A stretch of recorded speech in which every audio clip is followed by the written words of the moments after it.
Hello. Hi.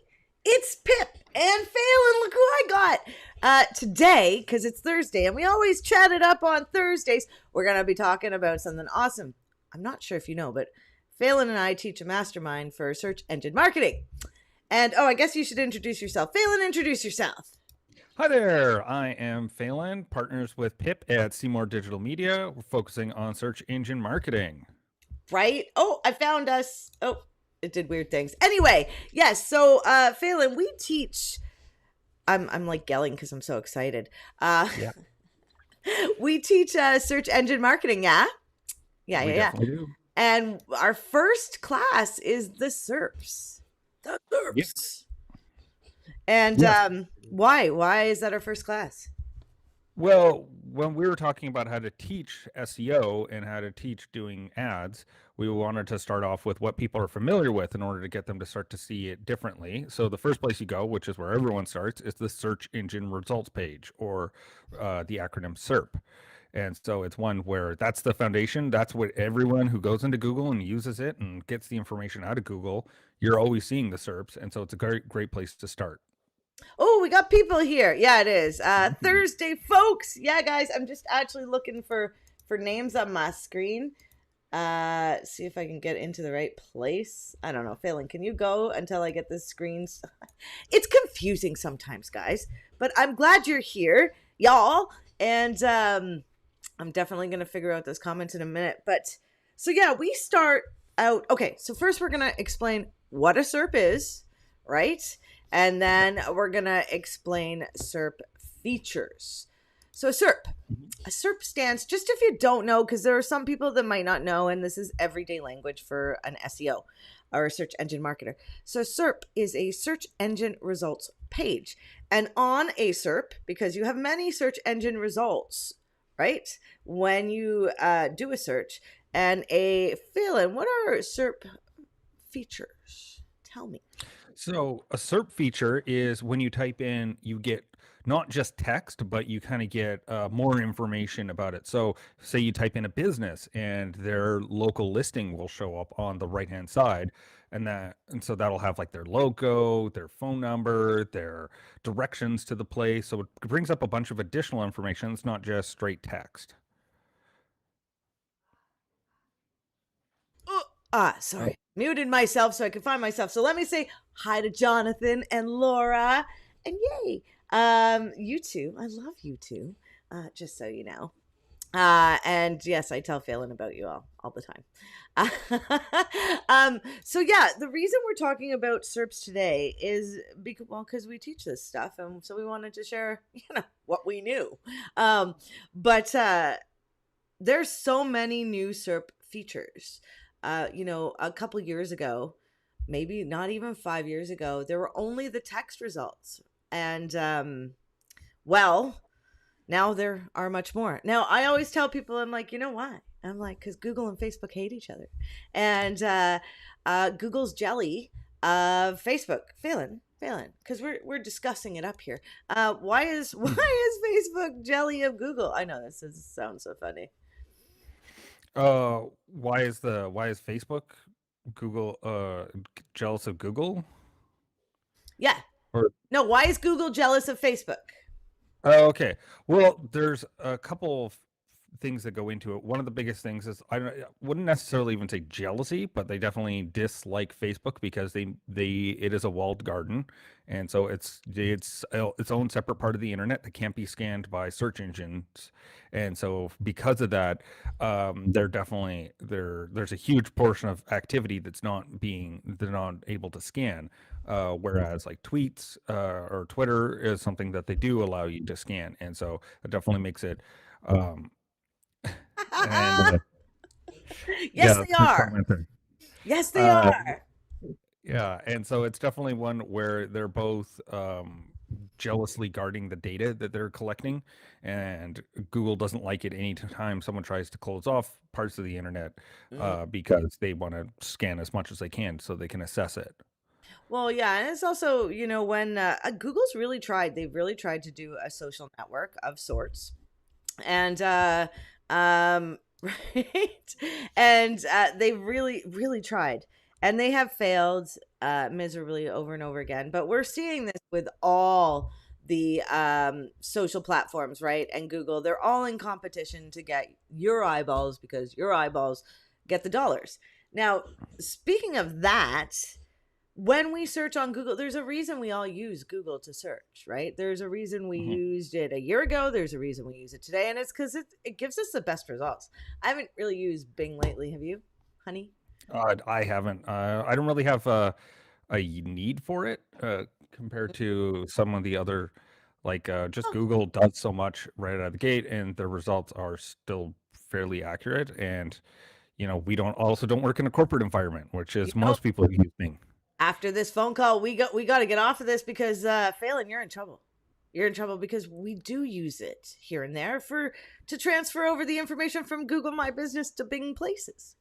Oh, okay, fair. Yeah, yeah. Right? Well, in fairness, the webmaster tools in Bing have gotten a lot better as well. So, um, but it's definitely the richness of the data is something that Bing is working on. But the Google SERPs are definitely they're really good as compared to like they've added ones for podcast players. So if you get on Google Podcasts, then you can get listed there, so someone can actually listen to it directly in the browser.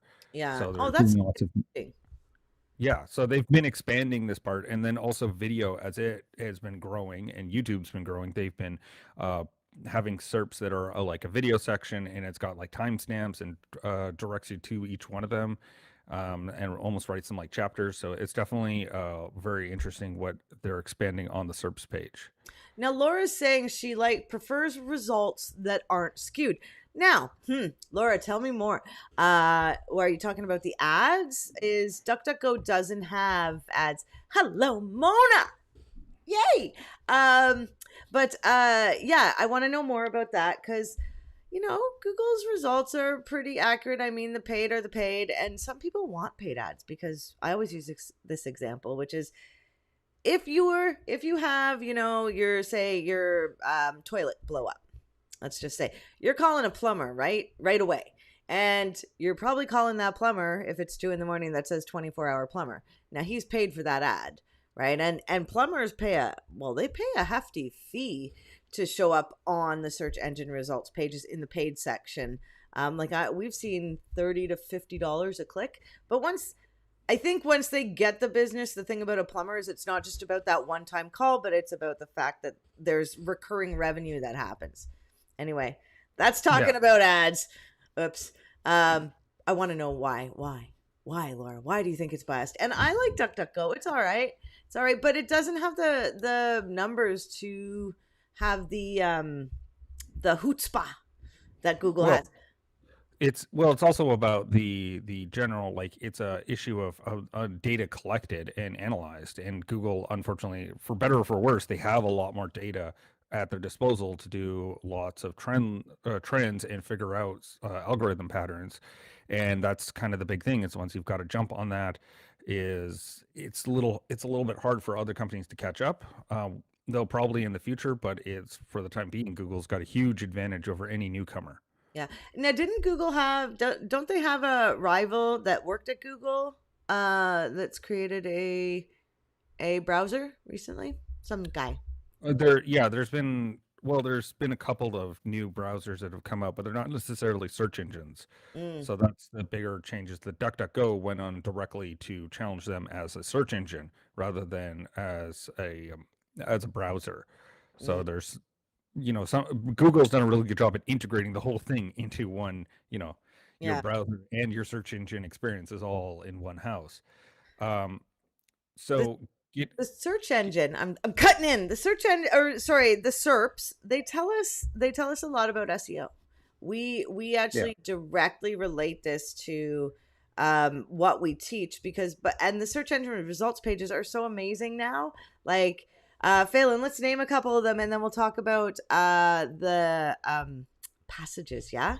Um Yeah. So well, we have ones that are like the news box, so you'll see the top stories. So that's one that is showing up a lot as well. That if you look up a topic, they'll sometimes have like top stories, and they'll have from different news outlets.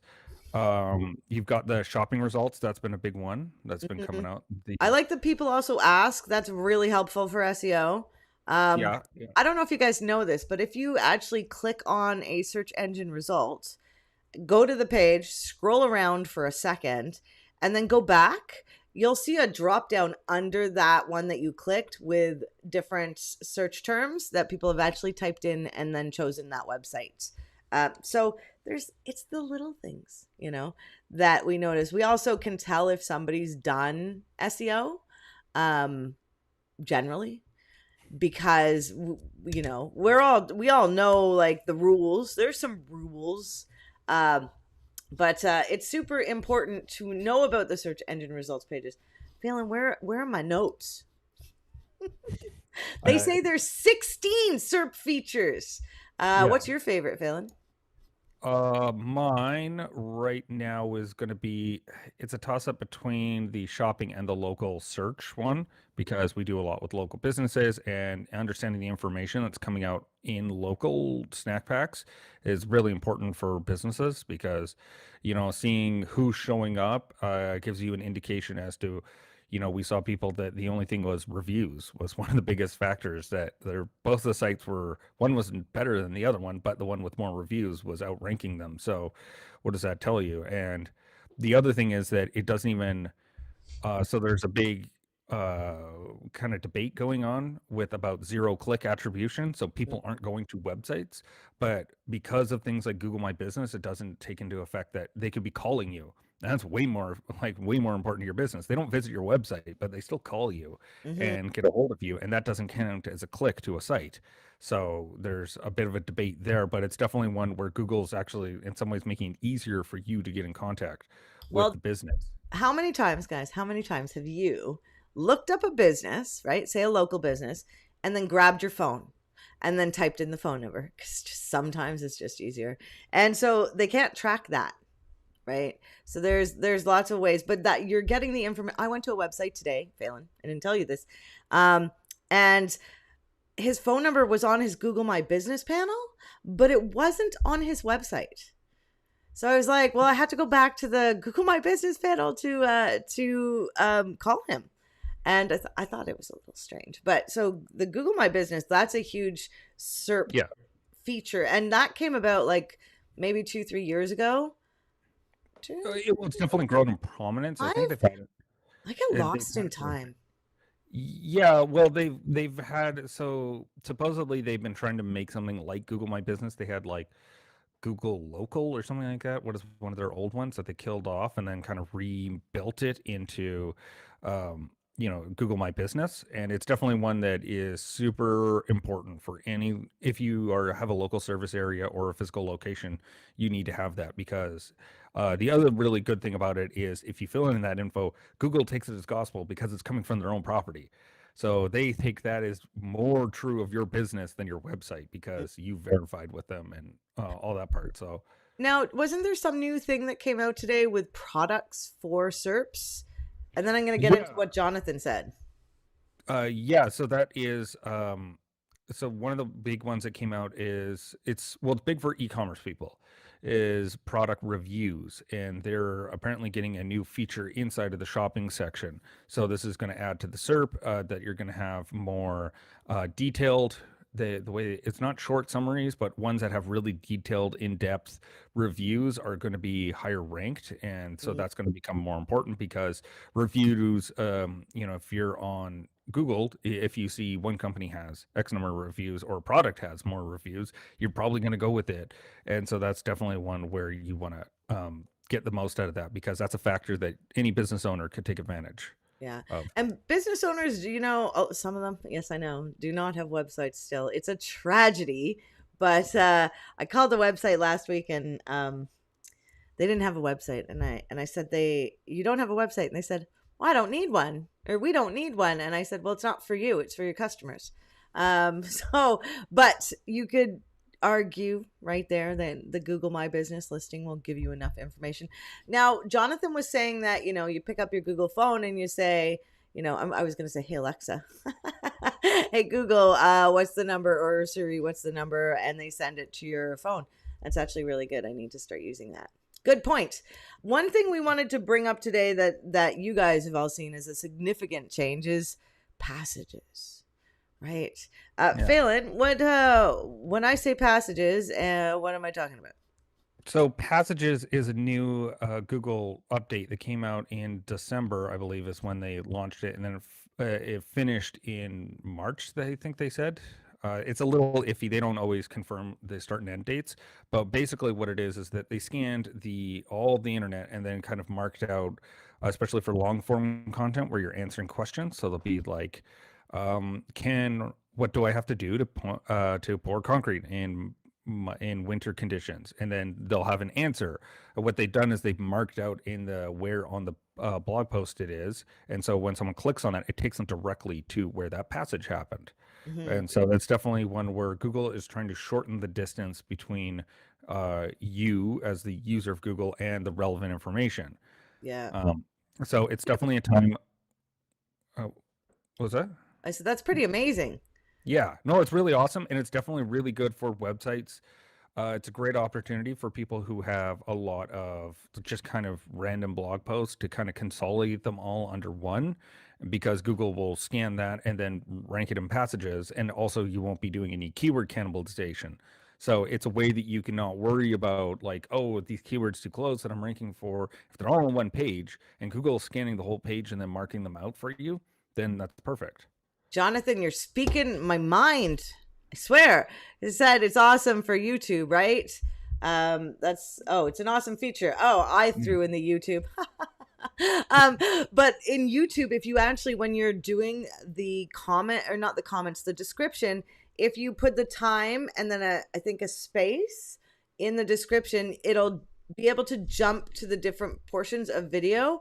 And man, I'm in love with that. But there is a weird side to this. So I could be, say, a construction company, yeah? And if I wanted to like fool Google, let's say, I mean, and this won't last forever. And I wanted to get as many visitors as possible. Say I know that like millions of people search recipes. So if I'm, say, what did I say? A I don't know, a construction worker, and I put a cake recipe, I might actually be able to rank for it because I could rank the passage. Would you want to do that? Is there nefarious action that could happen? Sure. I don't think that that type of behavior will last very long, though, right? Yeah, I would suspect that. Well, it wouldn't make sense for considering the rest of the content you probably have on it, that it would probably cause a lot of issues with you trying to do something like that. Um, Definitely, yeah, it's definitely one that you want to be taking advantage of. How can I use this information to Hey, you're kind jumping of ahead. Hey, wait, guys. We're supposed to say, um, why are the SERPs important to you and how can you influence them? Now go. Okay. Well, it's definitely the SERPs are, as we kind of been talking about with the passages and stuff like that, where you can get old content, you can revitalize it to start ranking again. The SERPs are really important to, if depends on your business, just because there's so many different types, like the shopping, like video, like the image packs, like the news. These are all bits that it may be relevant to your business to like get more eyeballs to your site. So it's definitely gives you lots of options. It also lets you know what your competition is doing and what they're not doing well, so you can take advantage if you're noticing a gap there. Yeah. Um, One thing to notice is that when you search and you search a specific like keyword phrase and you notice in the results, if you notice and you look, you can see that the actual words that you type are bolded, right? So if the first result doesn't have like the exact wording, then you know you might have some room if you're going to do some, search engine optimization. You might, cuz the whole reality behind the search engine optimization tasks are to beat your competition, right? How do you figure out how you're going to beat your competition? You look at the search engine results pages. I believe all of SEO goes back to the search engine results pages. yeah, But then somebody asked us yesterday, they're like, what they say? What is the most important aspect of SEO? And he said, is Google Analytics the most important aspect? And I was like, well, yes. So, so it's the yeah. SERPs and analytics. Well, but the SERP is the thing that you need to be paying attention to, but the analytics is analyzing what's happening on your site. So you get specific traffic from, like, oh, like we had the setup Google Analytics 4 page, Yeah. blog posts, and a lot of traffic was going to that page. And where's it coming from? Google Organic. So these are the reporting, the analytics ties into how well you're doing with your SERPs, because are you showing up for this when people go and search in Google? That's definitely information you want to know about, because um, this is going to help you report on your SEO, because Google doesn't always tell you like, oh yeah, you did really well with this. They just Google sort of had send you traffic. to hide the info now. A little bit, Yeah. little tiny bit. In Google Ads anyway, it's a little disheartening, but we got to work with what we got. Yeah. I think something really interesting about the search engine results pages is that, goodness, I think I've forgotten what I was going to say. And I'm just joking. The search engine results pages are essential to figuring out if you can rank for something. But along with that, when we do searches now, because of all the multimedia in the search engine results pages through um, featured snippets or yes, um, you're gonna be able to see. So, say you're a photographer or a business like that. Are you gonna try to rank photos, or are you gonna try to rank like in the text portion? They say that, and we've seen that, what is it, 80% of the businesses we work with, um, Google is their main source of traffic. Yeah. Right. Yeah, I mean, Google Organic it's a dominant source of traffic, so it's definitely one where you want to be keeping aware of it, and it's also one that works the best in the long term because it is sustainable if you're doing the right things, because it's something that it's a bit of a flywheel. Once you get going, it'll take a lot of effort to get it going, but once it's going, it kind of goes on its own, because the more people that come to your site, spend time on your site, the more that Google will show that to those people looking for those search terms. So it helps you. It's a more sustainable long-term model than doing something like ads, where it's kind of one and done, Yeah. and either they click and convert or not. Well, maybe that's why Laura was talking about Google Agenda. Oh, Karen's here. Hi, Karen. Yay. Haven't seen you in a while. I know you're busy this week. I saw your post. But the search engine results pages, I don't know, Phelan, I find them a little bit dreamy. Maybe I'm weird.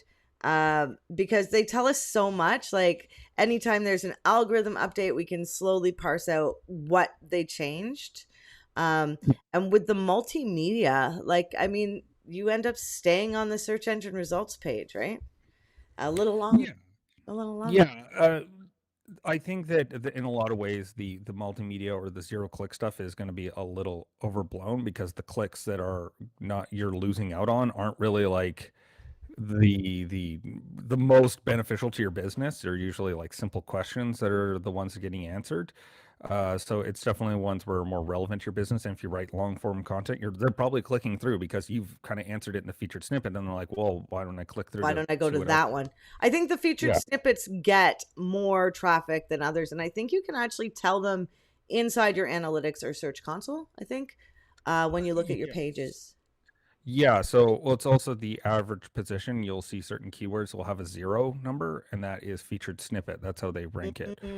Right. So yeah, so you'll see that one if you've got a zero for a keyword, then that's what's going on there. So now our Um, final question. Our final question. Drum roll. I know I'm really excited today, guys. I had some Red Bull. I did. Our final question is, so how can you influence them for your business? So say you want to show up on Google and you wouldn't mind being in a featured snippet because, well, they're going to get more of the clicks, right? Phelan, how could you influence that? So there's a lot of ways to influence it. It again depends on which kind of snippet or which kind of feature you're going for. If you're doing the featured snippet, how we kind of talked about it earlier, you want to have like a question, what is blah blah blah, and then you answer it in a paragraph just below. Yeah, It's a yeah. effective strategy for how to get on there. If you've got something that is like a how-to, a step-by-step walkthrough, which is something that can show up there as well for featured snippet, you'd want to look at something like structured data, Mm. which kind of goes through all the steps. And I'll put a post to the schema markup tool that we use. It's really awesome. And it does like step by step, and it really helps with just taking out all the coding stuff and not having to think about it. You just fill in the blanks, and then it spits out a nice bit of code. So the That featured in your snippets, computer. Put it in your computer, yeah. Or your yeah, website computer.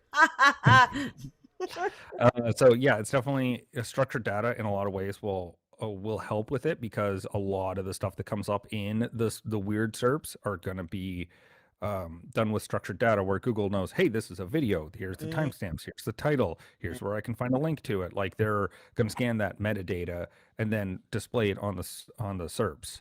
yeah. Um, the other one is, like we talked about, the like podcast one. You'd have to get put on Google Podcast. Oh, if you go and type in right now the search engine or paid search engine journal podcast, you type that in to Google, It'll it'll spit out like the last 4 episodes of their podcast, something like that. And interesting. so you can just, yeah, it'll click play. And the way to do that is to get it on Google Podcasts. So once you're signed up on Google Podcasts, then you can go see, like, oh, here's the listen to the latest episode, so you can get a feel for it if you want to listen to it more. Interesting. I wonder if there'll be a big separation between like Apple and Google, because Google's got its own phone now. It's got the search engine. I don't know if Apple's going after a search engine. Maybe they will in the future, right? They they've been talking about it for a bit, but it's But it it's seems like not, all the Google stuff is integrating now, right? Because I use Apple Podcasts. So you say yeah. Google Podcasts, I'm like, oh God, oh God. Which is honestly, the podcast is still dominated by Apple, and they are the kings of that whole market, because it's still disenfranchised, because Google Podcasts as an app is not that good. Mm, I don't use it. I tried it once and it was very lackluster, and had a lot of features I didn't like. So it's in the Android field, it's very fragmented still. yeah. So Apple's still going to dominate that. There's just before we end, because there's a lot of things on Google that we don't notice, that I don't know if you guys, well, you're a marketer, we're all marketers, so we probably know this already, but just an aside, like I look up material that is less than a year old, generally now maybe even less, so I change the parameters of my search to, being this week or this month. I often do that. And there's also search. So, have you guys heard of search operators? They're super cool. And they will change your life when you search on Google and your results. So, you can find PDFs, you can find PDFs of your competitors, of people you follow, just by typing like the keyword and then beside it, you space, you type file type with a colon, like colon, and then you type like PDF. So put in your competitor and then type this. It's my favorite search operator that I use, but it really does affect your search results, right? So this is why we teach from the SERPs, because anytime there's SERP changes, that means there's algorithm changes, which means that Google's trying to make search better for us, right? Because it's getting rid of those bad players like Dr. Oz. Ooh, maybe I'll get sued. Dr. X is the Oh, one you need. damn. Dr. X was the website that got cut off when they did the last EAT update. So Karen saying she's learning things today. Yay. Well, this is Phelan and I, what we could talk for hours about this stuff. yeah, We geek out at home. It's kind of awkward. But that's what you get for working with your partner, right? it's true. It's true. It's true. So we are very search minded over here. We love it. I definitely, Laura, want to know more about your feelings about Google, because I think Facebook and Google, I mean, they're like bad siblings, right? And they're all trying to compete with the youngest one, TikTok, right? We should do a skit, Phelan. We need to do a skit. Yeah, Um, yeah. I am gonna get in trouble with Dr. Dude. Dr. Ooh. Oz. I don't know if he's going to be watching our Facebook Live, but They're both evil. Interesting. They're a little dark. No word of a lie. Google's original. Okay, so I don't know. Last thing we're gonna say. Did you know that Google originally their tagline was "Do no evil," and did you know that Facebook's tagline was "Move fast and break things"? I thought that's yeah, really good, right? yeah. No, it's really good. It's and they just quietly dropped the "Do no evil," which Yeah, is yeah, right. Because they're kind of doing. take that for what it is. But yeah, that's certainly their. I think when Uh, a business gets too big, maybe they stop feeling or caring, or it's all about the data. and Yeah, it's definitely one where if you have stakeholders, it will change your incentive structures versus, so Facebook's incentive structures are not the same as you when you're using it. And so that can have some negative effects. right now, Phelan, we're out of time. Do you know what's going on next week? I'd look at the guys. Can you guys do me a favor? I'm tag Greg and tell him, hey man, where's the banner? Not that he's busy or anything, but next week, I think it's week 3, and we are doing our marketing roundtable roundup. And so we go into all the things that are happening, and there's some interesting things that have been going on. So join us next week. Definitely just join us next week. We love being here. It's not going to be, it's going to be all 4 of us, I think. But then I think you just get Rena and Greg or something. Anyway, we'll see you guys next week. We love being here. We love hanging out with you. And we're so glad you joined us. Chat soon. Bye-bye. Say bye. Bye. Bye.